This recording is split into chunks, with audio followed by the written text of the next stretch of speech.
Back और चलिए अब शो की ओर हम दूसरे हाईलाइट की ओर लेकर जाते हैं, जहां पर आपके सवालों के जवाब और पोर्टफोलियो प्लानिंग पर फोकस करेंगे। पंकज मटवाल हमारे आज के मेहमान हमारे साथ बने हुए हैं। पंकज सर, शुरुआत करते हैं और एक बार फिर से सवालों के जरिए एसआईपी का जादू समझाते हैं हमारे दर्शकों को। आशीष का सवाल लेंगे सर सबसे पहले। और आशीष मौर्य वाराणसी से अपना सवाल भेज रहे हैं। इनकी उम्र जो है 29 साल की है और इन्वेस्ट कर रहे हैं म्यूचुअल फंड में 2021 से। लॉन्ग टर्म इन्वेस्टर हैं, 1 करोड़ इकट्ठा करना चाहते हैं 15 साल में। 13,200 की फिलहाल की एसआईपी चल रही है और 13 म्यूचुअल फंड्स हैं इनके पास अलग अलग। और इनके पास नॉलेज धीरे धीरे आई है म्यूचुअल फंड्स में निवेश को लेकर, अच्छी बात है। अब इन्होंने डाइवर्सिफाई करना शुरू किया है, लेकिन अब थोड़ा पोर्टफोलियो को सर स्ट्रीमलाइन भी करना चाहते हैं। इनके कुछ सवाल है कि किन फंड्स में निकलने की सलाह होगी, किन में बने हैं और आगे बढ़ें। एसआईपी की डिटेल्स मैं नहीं पढ़ूंगी, 13 फंड्स हैं, स्क्रीन पे फ्लैश हो रहे हैं। सर आपके पास भी डिटेल्स होंगी, लेकिन इनको शॉर्ट टर्म लमसम इन्वेस्टमेंट और लो टू मॉडरेट रिस्क के भी कुछ फंड्स का रिकमेंडेशन चाहिए। 1 से 3 साल का भी इनका समय का अवधि है कुछ निवेश करने का, और 3 लाख रुपए के आसपास ये लमसम निवेश करना चाहते हैं, तो उस पर आपकी राय चाहते हैं। और बाकी 13 फंड्स में से सर कहाँ से निकलें और कहाँ बने रहें, पर इनको थोड़ा सा आपसे मार्गदर्शन चाहिए।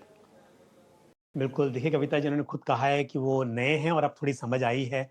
वो चाह भी रहे हैं कि जो पोर्टफोलियो है 13 स्कीम से, हम जानते हैं कि काफ़ी बड़ा पोर्टफोलियो हो गया है नंबर ऑफ स्कीम्स के हिसाब से।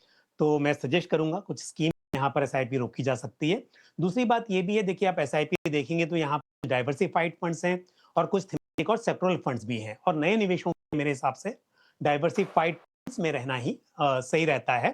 तो पहली बात तो ये है कि अगर सारे फंड्स में एसआईपी कम के कुछ फंड्स रखने हैं तो Parag Parikh flexi cap fund, Invest India growth opportunities fund, Kotak cap fund और एसबीआई स्मॉल कैप फंड, यदि सिर्फ ये 4 रखेंगे तो इन 4 फंड्स में जो अमाउंट है उसे डिवाइड कर देंगे तो मेरे हिसाब से इन्हें सब कुछ मिल जाएगा इक्विटी में। Large cap, mid cap, small cap, सभी तरह के सेक्टर्स का, सभी तरह के मार्केट कैप का एलोकेशन यहाँ पर इनको मिल सकता है। तो ये एग्जिस्टिंग फंड्स हैं पोर्टफोलियो में से, तो इन्हीं में एसआईपी बढ़ा दें और बाकी एसआईपी को रोक दें, ये सही रहेगा। दूसरी बात यह है कि अगर देखें 13,200 की जो एसआईपी चल रही है उससे आपको 1 करोड़ इकट्ठा करना है अगर 15 साल में, तो 10% से स्टेप अप करना होगा। तो हर साल, क्योंकि उम्मीद की इनकम भी बढ़ेगी, आप 10% का स्टेप अप यहाँ पर लगा दें, हर साल आपका एसआईपी अमाउंट बढ़ता रहेगा और उस हिसाब से 12% की कंपाउंडेड एनुअल ग्रोथ पर उम्मीद है कि आप 1 करोड़ रुपया 15 साल में इकट्ठा कर पाएंगे। बाकी तो समय के साथ में और भी जितना अधिक हो सके उतना बढ़ाते रहिए। और जो अभी आपको एक लमसम में इन्वेस्ट करना है 1 से 3 साल, क्योंकि मैं देख रहा हूं पोर्टफोलियो गोल्ड नहीं है और गोल्ड आउटलुक अभी पॉजिटिव है मुझे लगता है, मतलब काफी, हालांकि रैली हो चुकी है पर उसके बाद भी अगर आपके पास अच्छा इक्विटी में एलोकेशन है तो गोल्ड किया जा सकता है। और ऐसे में ICICI prudential regular gold savings fund, जो कि फंड ऑफ फंड है, उसे आप ऐड कर सकते हैं। और यदि आपने फिजिकल में गोल्ड लिया हुआ है ऑलरेडी है, तो ऐसे में फिर 1 से 3 साल के लिए एक कंजर्वेटिव हाइब्रिड फंड ऐड करना मेरे हिसाब से सही हो सकता है। चलिए, तो मेरे ख्याल से सही सलाह आपको मिलती हुई, काफ़ी कंसोलिडेशन आपको करने की ज़रूरत होगी और इसी को लेकर आपको सलाह मिलती हुई आशीष मौर्य, उम्मीद करते हैं कि सलाह समझ में आ गई हो। पंकज सर, हर्ष का सवाल लेते हैं। मुंबई से सवाल भेज रहे हैं, 38 साल की इनकी उम्र है। 15 साल में वो कमाने हैं लगभग 3 करोड़ रुपए। टोटल वैल्यू अपने इन्वेस्टमेंट्स की बोल रहे हैं 16 लाख के आसपास है। पराग पारिक का फ्लेक्सी कैप इनके पास है, Motilal Oswal mid cap, Tata small cap, HDFC का भी फ्लेक्सी कैप है। सब 10,000 की एसआईपी फिलहाल चल रही है और 15,000 रुपए की एसआईपी ये करना चाहते हैं। एक तो क्या नया जोड़े 15,000 रुपए के लिए, ये इनका सवाल है। फिलहाल जो पोर्टफोलियो में फंड मिक्स है वो कितना डाइवर्सिफाइड बताइए, ये इनका सवाल है। और दूसरा, एक कैलकुलेशन अगर आप बताएं तो 3 करोड़ के लिए आइडियली कितने अमाउंट के इन्वेस्टमेंट की जरूरत होती है हर महीने सर? बिल्कुल, देखिए पहले इनकी बात अगर करें तो 16 लाख रुपया जो लमसम इनके पास में ऑलरेडी इकट्ठा हो गया है और 55,000 रुपए की एसआईपी कर रहे हैं, तो 15 साल में 3.5 करोड़ रुपया इकट्ठा हो सकता है। और अगर 10% से स्टेप अप कर दें, उस हिसाब से करीब 5.5 करोड़, यानी 5 करोड़ 43 रुपया निकल कर आ रहा है कैलकुलेशन में, इतना इकट्ठा हो सकता है। तो इसका तो जो टारगेट है वो काफी हद तक अचीव हो सकता है। दूसरा, आपने ये भी पूछा कि किसी को 3 करोड़ इकट्ठा करना हो तो कितना होगा तो 15 साल में यदि आपको इकट्ठा 50,000 की आप एसआईपी करें मंथ की, तो आप 3 करोड़ के आसपास इकट्ठा कर पाएंगे। तो ये तो रही इतना इकट्ठा हो पाएगा, उम्मीद रखी जा सकती है। पर सबसे अच्छी बात यह है कि स्कीम जो है इनके पोर्टफोलियो में सारी अच्छी हैं और वेल डाइवर्सिफाइड पोर्टफोलियो है और विद इन कैटेगरी जो स्कीम्स चुनी है वो काफी प्रॉमिसिंग स्कीम्स लग रही हैं, तो वहां पर कोई बदलाव की जरूरत नहीं है, उनमें बिल्कुल बने रह सकते हैं। ऊपर से जो एडिशनल 50,000 रुपीज ऐड करना है अभी, उसके लिए मैं कहूंगा कि स्कीम ऐड की जा सकती है। White Oak Capital Multi Asset Allocation Fund, वहां पर 10,000 रुपीज की एसआईपी कर लें और साथ में एक गोल्ड एंड सिल्वर, अगेन जैसा मैंने कहा कि अभी भी नजरिया मेरा पॉजिटिव है के ऊपर और लग रहा है कि थोड़ा एलोकेशन रहना चाहिए, तो Motilal Oswal gold and silver ETF fund of fund में गोल्ड और सिल्वर दोनों मिल जाएगा। उसके लिए 5,000 रुपये वहां निवेश कर लें, क्योंकि इक्विटी में एलोकेशन पहले से अच्छा है, तो थोड़ा सा एक हाइब्रिड फंड और साथ में गोल्ड एंड सिल्वर का एलोकेशन, तो ये स्ट्रेटजी लॉन्ग टर्म के लिए अच्छी रही।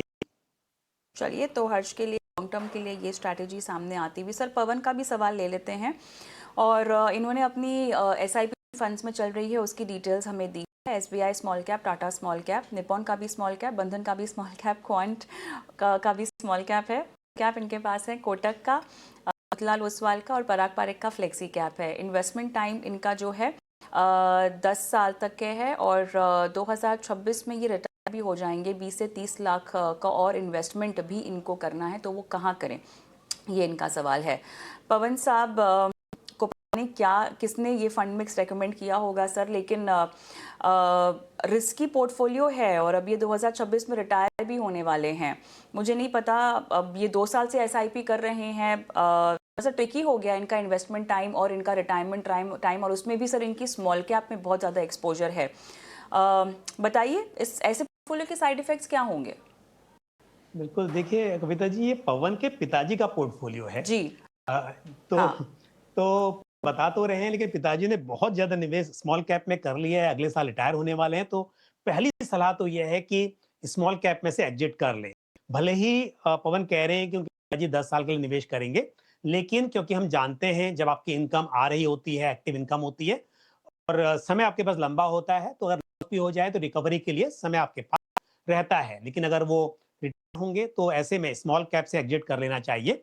पर हाँ, मैं कहूंगा कि अगर 10 साल का नजरिया है तो आप फिर इक्विटी में रह सकते हैं। मैं ऐसे नहीं कहूंगा कि पूरा पूरा आपको डेट में आ जाना चाहिए, हाइब्रिड लेना चाहिए, लेकिन एटलीस्ट इतना ज्यादा रिस्क लेने की जरूरत नहीं है। तो स्मॉल कैप में और इतने सारे फंड्स हैं, मतलब ये कोई मेरे हिसाब से सही भी नहीं है कि आप स्मॉल कैप में मल्टीपल स्कीम्स आपने ले रखी हैं, तो सभी में से निकल जाइए। उसकी जगह पर आप लार्ज कैप और फ्लेक्सी कैप इस तरह के फंड्स को रखिए अपने पोर्टफोलियो में।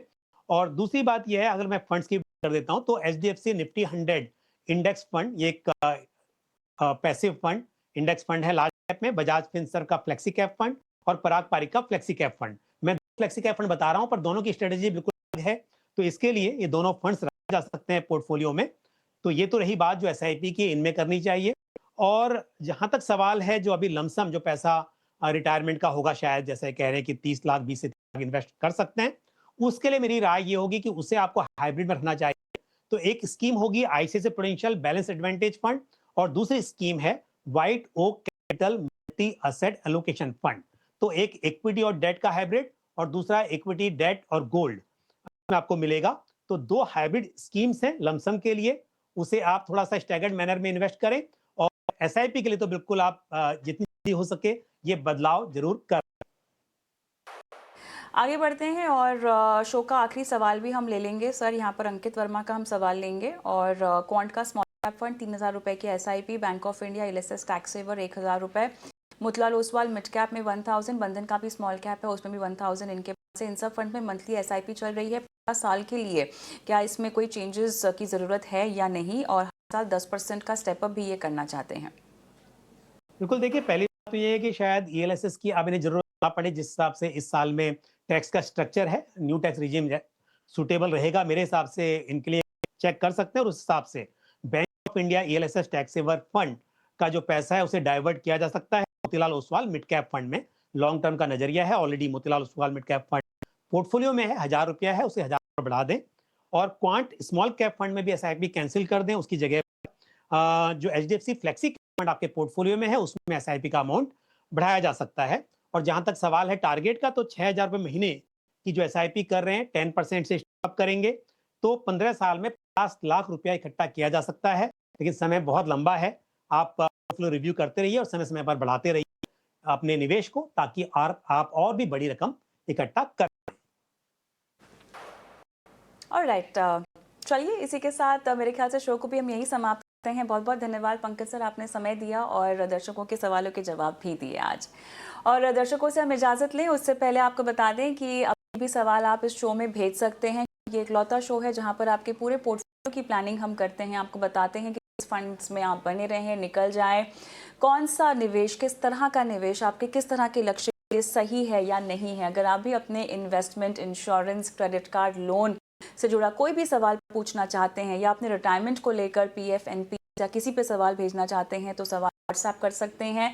अगर आप चाहें तो यूट्यूब पर कमेंट बॉक्स में भी अपने सवाल डाल सकते हैं, क्योंकि इस शो में आपके सवालों के जवाब लाइव हमारे एक्सपर्ट देते हैं। नमस्कार।